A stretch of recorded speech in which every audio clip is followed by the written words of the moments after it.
after what, like, I mean, since chapter 1 of 100 Years Quest, we've had Toka talking about her affections towards Natsu and how they, how they met at some point, how she saved him. And that mystery has been really setting since then. How is this the case? When did this happen? Was this over the year time skip between the Alvarez War and 100 Years Quest? What exactly transpired for this character to have, so deeply, like, fallen into love with Natsu, of all people, who's not a very affectionate guy. I mean, his affections towards Lucy are their own brand of strange, but, she's used to it at this point. But, so the chapter, it's starting out, sets off, going on between Wendy and Nebal. I actually liked Nebal. The thing about Nebal, he's got a very strange design, and obviously probably the strangest Dragon Slayer attribute we've ever seen so far.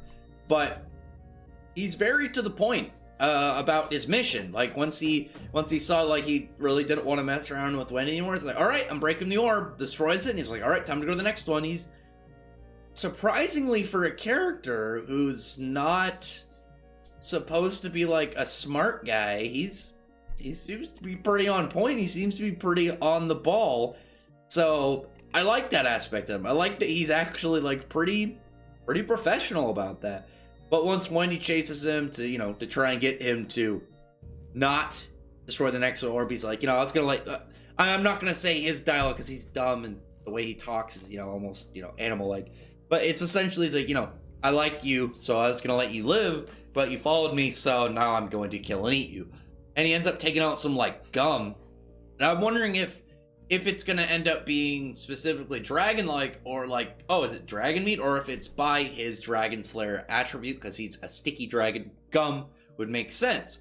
Because I'm wondering if, I still have the wonder of if 5th generation Dragon Slayers, that's like, well, the greatest aspect to them of dragon slaying is, oh, you can eat your element in order to regain stamina and magic, and the greatest weakness is motion sickness. Well, maybe they traded up motion sickness for, being able to eat your attribute, and they can only eat dragon meat instead. Who knows? Maybe it'll just be normal, and they can eat their own element. It'd be kind of hard for, like, Kyria. I guess she could eat swords, anything with an edge. I mean, you have Sting, who can straight eat anything that's white, and that will empower him. But after that point, that fight's getting a little bit more serious. He seems to, be ready to really fight Wendy. Wendy needs to get that cocoon off her, though. That's, I think, really hindering her for a character who's, very agile. She's adapted well, but I don't think it's the same level, if she's just freely out and about. And then back with, like, Lucy Gray, Juvie, and Kana.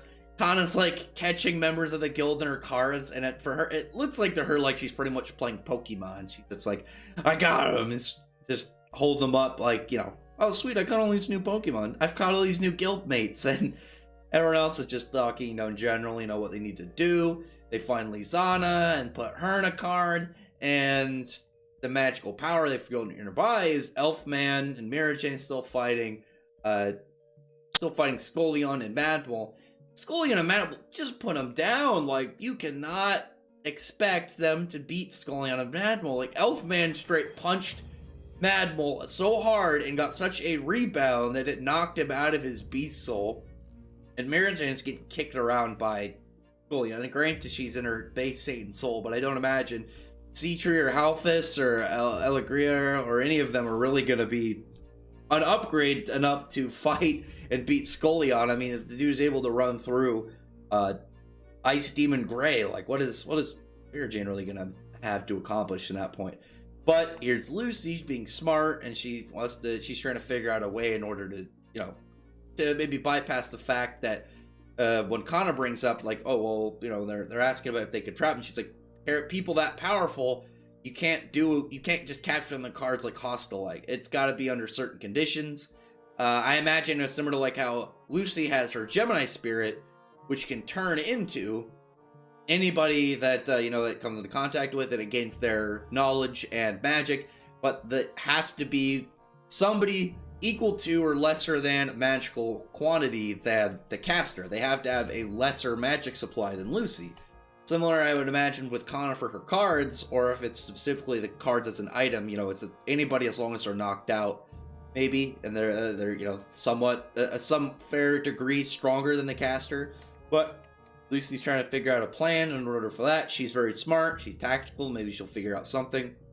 And then while Laxus is there, getting ready to go destroy the orb, you have Erza ready to intervene, and she's going to end up, trying to go off against Laxus.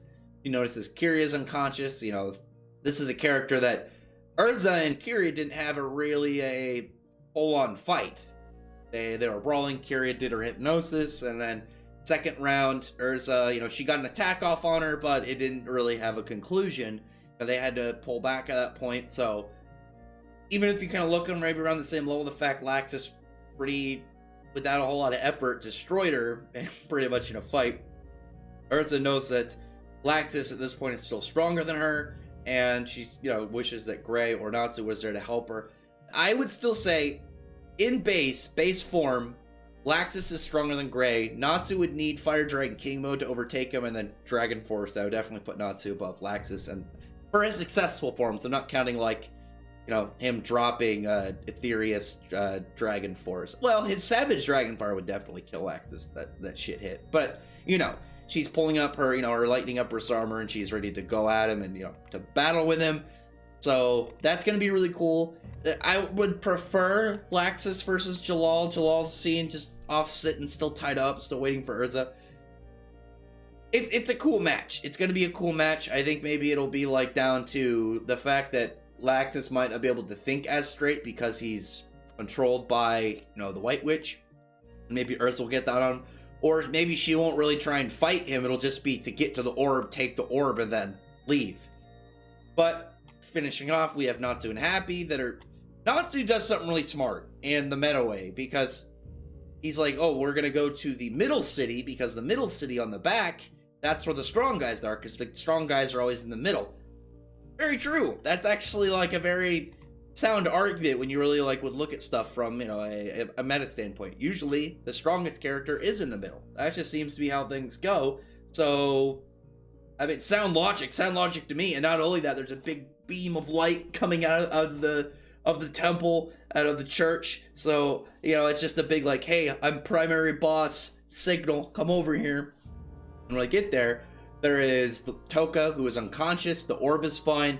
I'm guessing that when they got there, Toka forced herself to try and get into control, and probably in that struggle, they became unconscious. The White Witch is out of control right now. Toka is in control because Natsu is trying to talk to Happy, contemplate what's going on. They're we need to take care of her, and Natsu's I don't know about fighting an unconscious girl, and Happy's you're right. Natsu's nope, never mind. He's just got his fist all charged up, ready to knock down on her. And if it's for the guild, for the sake of the guild, I don't care if they're unconscious or a woman. They're going down. And then Toka wakes up and ends up asking Natsu for help. She's begging him to save her from the clutches of the White Witch, because Toka as the character seems just pretty happy, normal girl. The White Witch is obviously the problem here. The question of who the White Witch is, we don't know. I actually have, so I had a couple theories. One of the ones I never really got too much into is because we saw the cattail, maybe she thought Natsu was actually Happy, and the whole comment's well, he rode a fire dragon. Maybe because the way that Happy's on Natsu's back, it looked like he rode him in, but the fact that she went for Natsu just says, oh no, it is Natsu, it's not that. And then there's still the theory of maybe the White Witch itself is maybe the moon dragon god, because white magic, the moon is white. And that the moon dispelling magic we already know is a thing. Maybe that's how she can null people out. That's a weird theory. It'd be kind of maybe tie in. You could kind of make sense of this. I doubt it, but it's something to kind of maybe say I could see it maybe happening, but not too heavy on that. It was surprisingly a pretty fast read chapter. I think it's because you touched into multiple areas pretty quick over a couple chapters between what was going on with with Gray's group, with Wendy's group, with Erza, with Natsu. You just got just a couple pages from each of them. So it felt really quick, but I liked one. We got a nice further kind of look at the fight with Nebal. I like Nebal's character. I like him and Wendy because Wendy is a very agile character. She's very mobile. She's very nimble and quick on her feet.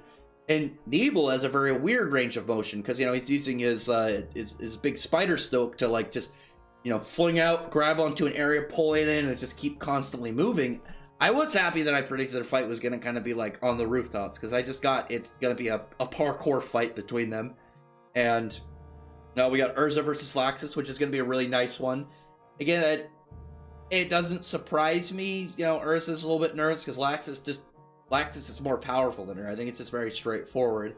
And the only time that she's ever done anything that you could kind of like place her above was destroying the meteor, which was like a huge limit break, like push herself beyond what she's normally capable of moment. And it seems that, you know, and if she would have to push herself that full achievement, hope that it hits, and hope that it takes down Laxus, because after that point, I doubt she'd be able to move really much. She'd be pretty screwed unless Wendy showed up to heal her. But she knows she's at a disadvantage. She understands Laxus is more powerful than her, so there's that. That's going to be really good on her, that she's not overconfident. She's playing it safe by putting her Lightning Empress armor on, and she's going to get in there. Again, I'm hoping instead of trying to beat Laxus, she goes for the orb and then just books it. And then the stuff with Toka, I really want to find out, like, I'm hoping to see, like, what was their meeting like? Is she going to have a flashback? Is she going to, like, talk about the fact that she met Natsu at some point, fell in love with him, and, you know, what he hopes that she could do in order to take on the White Witch? Like, maybe she knows because his fire can burn magic. Maybe well, she doesn't know that. Because it does. Maybe she'll reveal she knows that because maybe she saw it when Natsu saved her. Like, you know, maybe like burn the White Witch out of her body, force her out, or maybe, you know, try and use fire. I mean, fire dragon flames are special. They're much different than just normal fire, and even better than normal magic fire, rather. So that aspect is very intriguing. I mean, it's gonna be right near the point of Alderaan getting up. My guess is Alderaan is gonna get up right when the manga goes back into bi-weekly.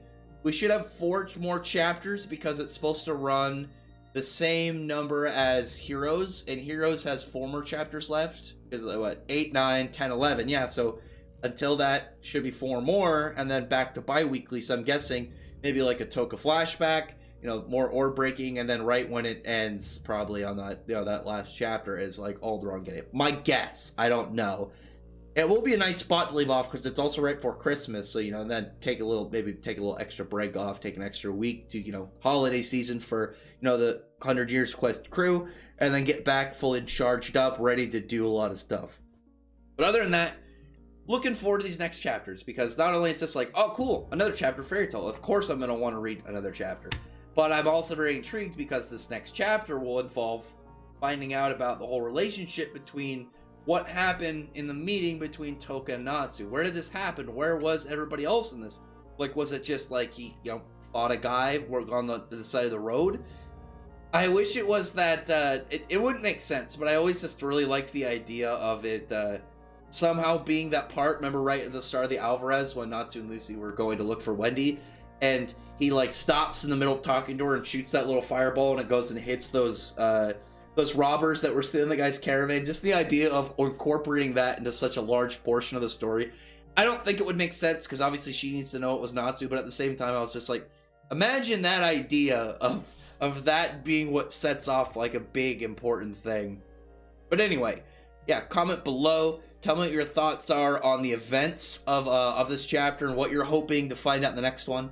Actually, like, tell me what you're hoping to find out and hoping to see before the weekly chapter schedule goes back to bi-weekly, because I think that's really like a, you know, a big rush of stuff, because we, you know, once we get back to bi-weekly, we're gonna get that slower feel, but like more feeling out of a chapter, I think, because like right now the chapters have that, they have a much more standard set, because like this chapter you're getting multiple pages of spread out because we're in a bi-weekly one. You're spreading out the content in order to fit that weekly status. Whereas like when we got to bi-weekly, the chapters were very straightforward. They were very much like giving you a lot of content in those 2 weeks. There was no like sillying around. It was very straightforward. You know, you would get some comedy, but for the most part it was like, you aren't going to get 2 weeks worth of pages, but you're going to get 2 weeks worth of content in one chapter. Go. So other than that, comment below, like I said. Tell me what you thought about the chapter. Thumbs up from the like button and subscribe button, and check out my other videos. From that, I appreciate everyone who's already subscribed, and thank you all for listening. Bye.